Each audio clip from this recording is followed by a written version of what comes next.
Hi everyone, welcome to Lady Sade's kitchen. So today I'll be making akara, which is known as the bean cake. So I'll be using black eye beans, that's my beans, and I'll be measuring like 4 cups of these beans. We're gonna soak the beans in water, and then we're going to wash out the skin. So what you do is you soak your beans for 30 minutes, 1 hour, 2 hours, all depends, you know. So because if you don't soak it, the beans might not get soft on time. But I'm going to use like a different method. I'm going to soak my beans in water for like 30 minutes, and then I'll blend it gently, and then make sure you use cold water for soaking your beans. Please don't use warm water or hot water. You might think that will make it faster, but actually if you use hot water, that would start a different process in your beans, you know. So it's better to use cold water to soak your beans. And I'll be leaving my beans in this water for like 30 minutes, and then I'll blend it gently before washing off the skin. Some people actually don't take out their own the skin for the beans, but I am going to do just that for my own beans. So see you. Okay guys, so I'll be running my beans now. It's more than 30 minutes, so I'll just run it like once or twice. This is actually my hack for like peeling my beans, taking off the back, the skin from the beans. You know, usually we just wash and wash and wash and wash, but I mean, this is just my own hack. I'll just run it like twice, so it's easy to take off the skin. I'll just rinse it out, and you know, it to be done. So I'll just run it, and that's it. You see that, you know, you can see all the black eyes already off. So I'll just pour it in my bowl, rinse it out, and you know, it's actually much faster and, you know, easier on the beans, because some of them still have the, you know, like the skin on and all of that, and you want to make sure you take everything out. But using this my blending method actually makes it faster. You can see that the beans is almost clean, but we still have to, you know, like just scrub on it, you know, as much as you can, and then we'll sieve out the water. Sieving it out is I think the major part of the work, you know. Sieve it and put in fresh water as much as you can, so that you get out the skin. So yeah, I always like that's my colander, and that's the bowl. I always like to use a bowl under there, so that all the skin don't go, you know, like on the zinc and then block it off. So what you do after, you know, like scrubbing, and you want to strain, you just, you know, like stir it up a little bit, and then you carefully pour out the water, you know. And you can see the beans is almost clean. So I'll just repeat that process as many times as possible, you know. Scrubbing it, running in water. You can actually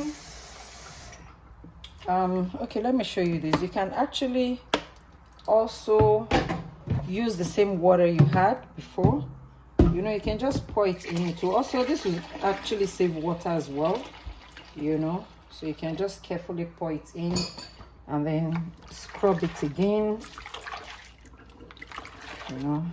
You scrub it as much as you can, because we want to take out the skin and the black eyes as much as possible. Although I might.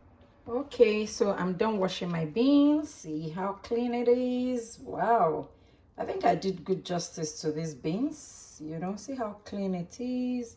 You can barely see any black eye, you know. It's so clean, so clean.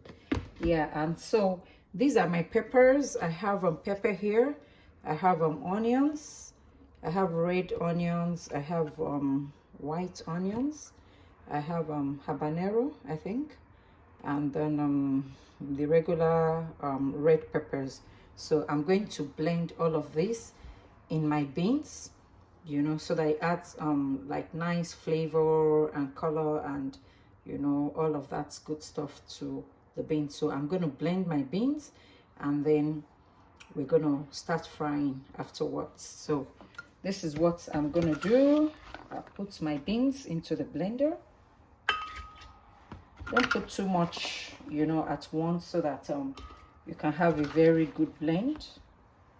So I'll just do like 4 cups at a time, and then I'll add some of my peppers and onions,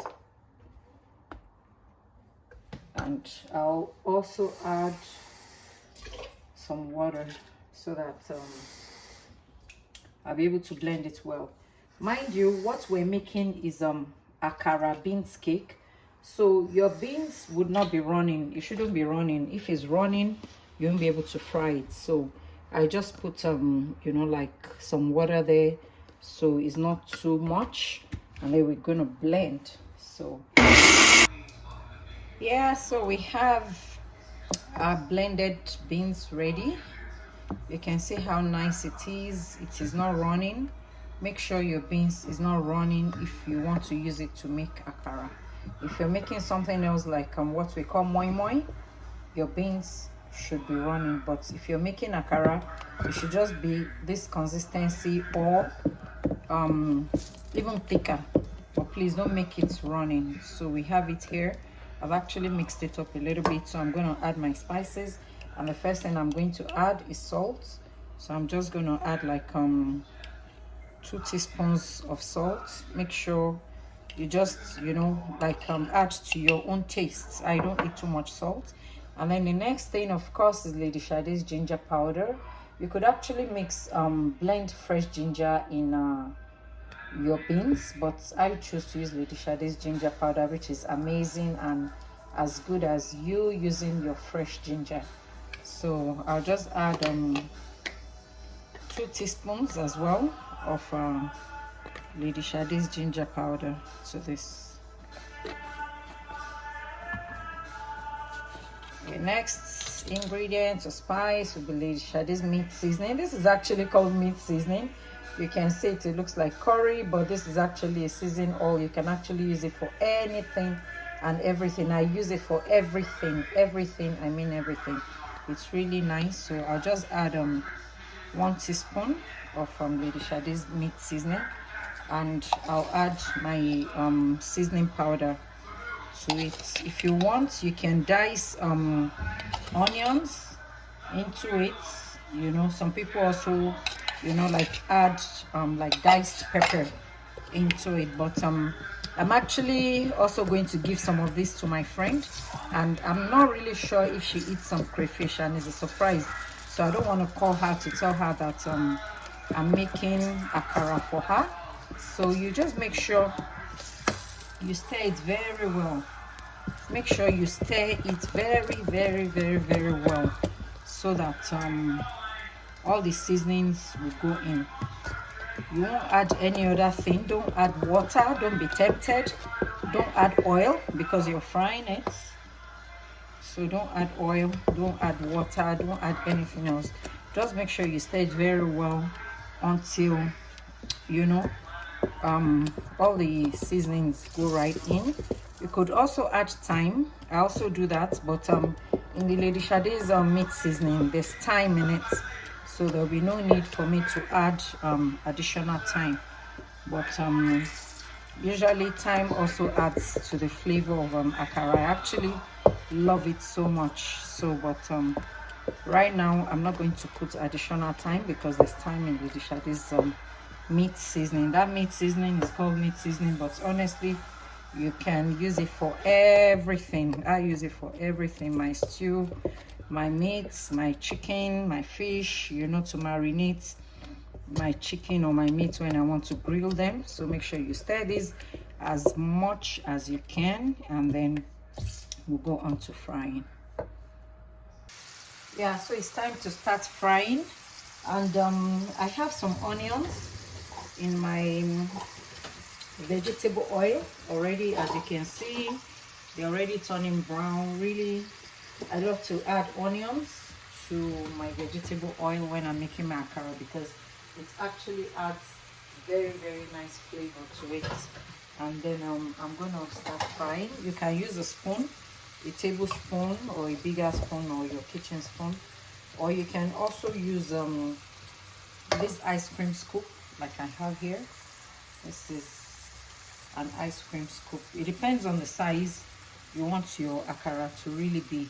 And most importantly, before I forget, I need to let you know that akara should be deep fried. You can see the oil is a lot. You know, you can't fry it like you want to fry pancake or egg or something. It has to be deep fried. So I'll show you using my scoop the sizes I'm gonna get using my ice cream scoop. It's gonna be really small.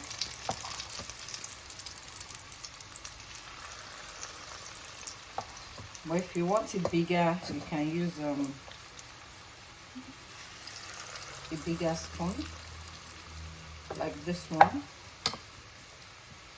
So if you use a bigger spoon, well, make sure you like pour everything on one spot, you know, make sure you pour everything down on one spot so that it comes out, you know, like a ball.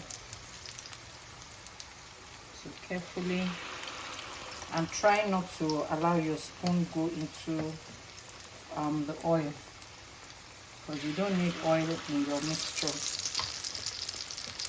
So you just gradually cook it in. Make sure your heat is also not too high. Actually need to turn down this heat now.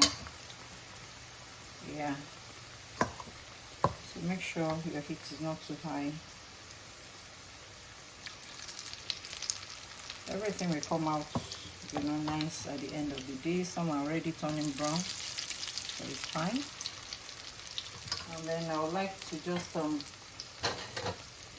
take out my onions so that it doesn't spoil the flavor, because when it's burnt, it will also like affect the flavor. So make sure you take out your onions. Usually I like dropping like a whole bowl of onions, but I don't have a small size, so that's why I had to cut this one into a quarter.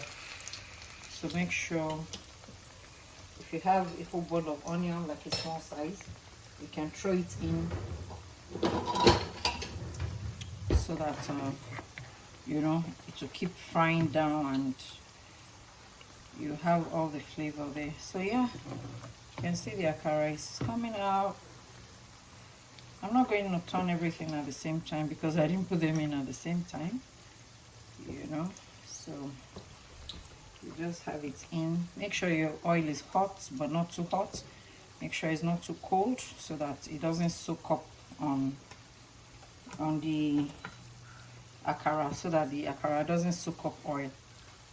So you can see our akara is already looking good. These ones are a bit round, you know, they're more round than the bigger ones, because I use the big spoon for these ones. So this is how we make akara. I would also try using a tablespoon to show you, so that you can see what it will look like using a tablespoon.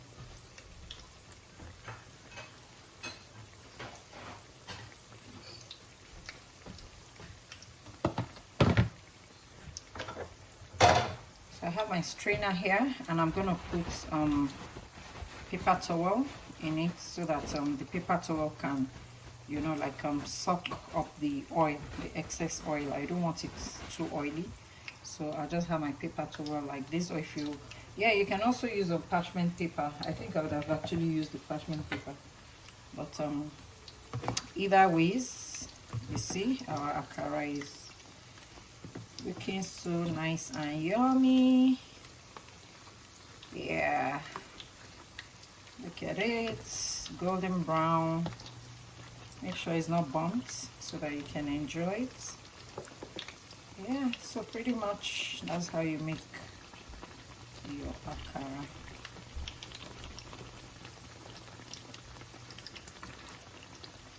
That's how you make your akara. So our akara is nice and ready. They all don't have the same shape, but the shape doesn't really matter. What matters is the taste and, you know, just doing it right. So I guess I'll take out the first ones. You can press on them a little bit just to make sure, you know, it's cooked. Gets cooked, and that's it.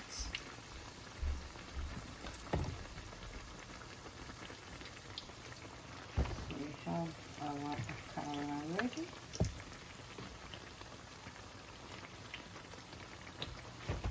Wow,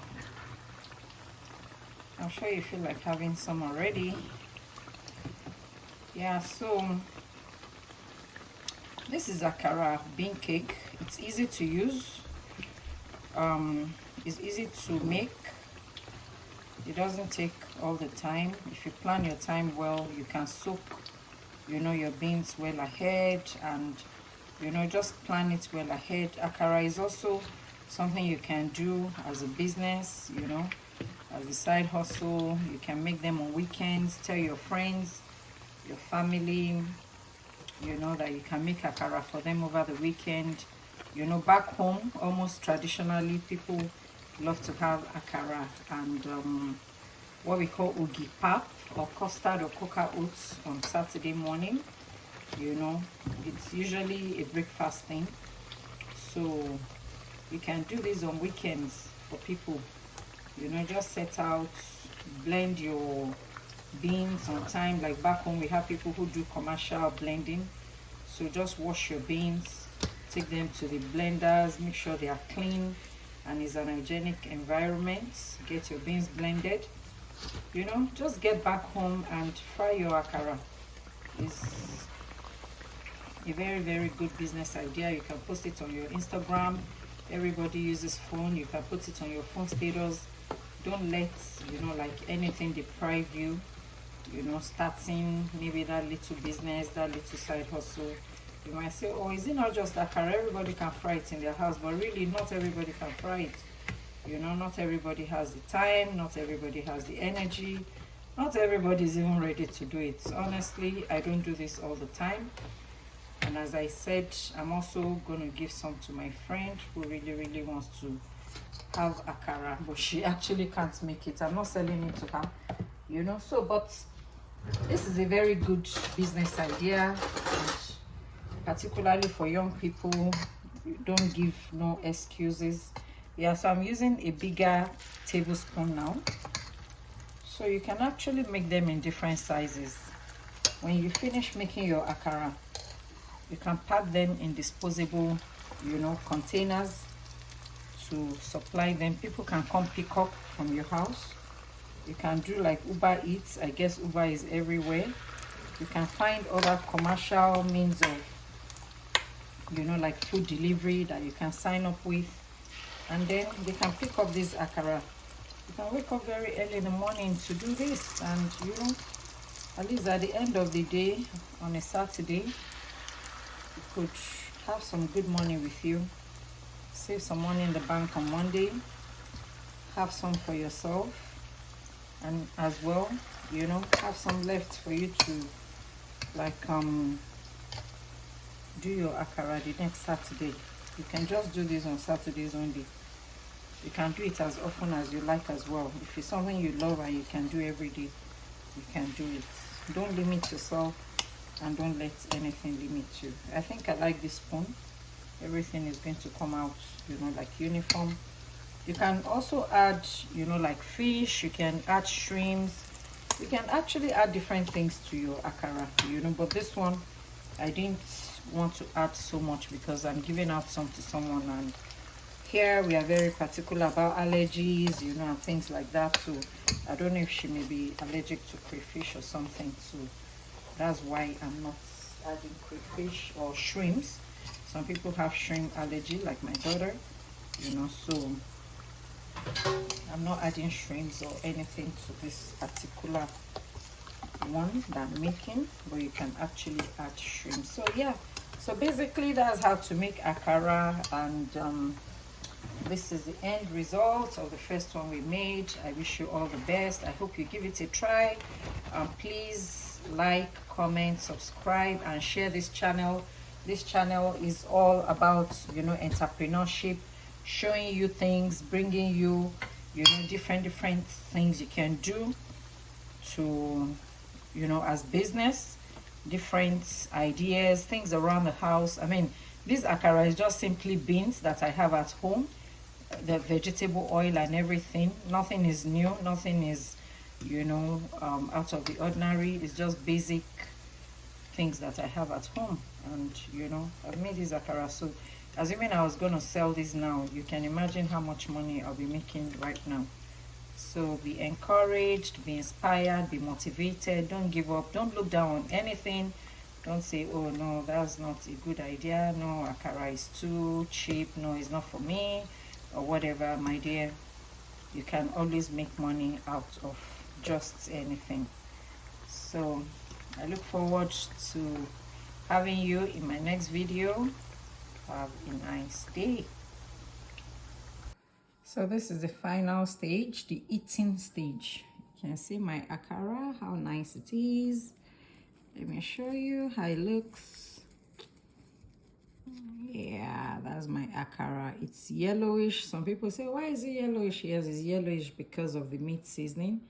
You know, the meat seasoning is like yellow in color, you know, so that's why it's yellow, but it doesn't mean anything. It's really so nice. And guess what, I have a cup of zobo here.